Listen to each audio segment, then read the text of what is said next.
Rubilux paints, best quality, best value for money. உங்கள் பேர் சொல்லும் பெயிண்ட் ரூபிலக்ஸ் பெயிண்ட்ஸ். ராமநாதபுரம் மாவட்டம் பாம்பன் கடல் பகுதியில் மணிக்கு 60 கிலோமீட்டர் வேகத்தில் சூறைக்காற்று வீசி வருவதால் பாம்பன் புதிய ரயில் பாலத்தில் ரயில் போக்குவரத்து நிறுத்தப்பட்டது. வங்கக்கடலில் உருவாகியுள்ள குறைந்த காற்றழுத்த தாழ்வு நிலை காரணமாக மாவட்ட கடலோர பகுதிகளில் 2 நாட்களாக காற்றின் வேகம் அதிகரித்து காணப்படுகிறது.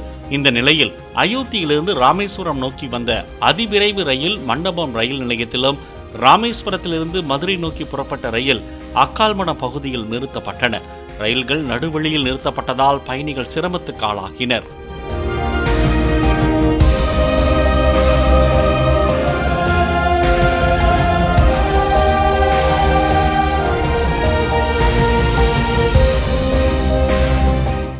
Rubilux paints, best quality, best value for money. உங்கள் பேர் சொல்லும் paint Rubilux paints. Play store மற்றும் ஆப் ஸ்டோரில் இருந்து பாலிமர் செயலியை QR கோடு மூலம் பதிவிறக்கம் செய்யுங்கள். செய்திகளை உடனுக்குடன் பெறுங்கள்.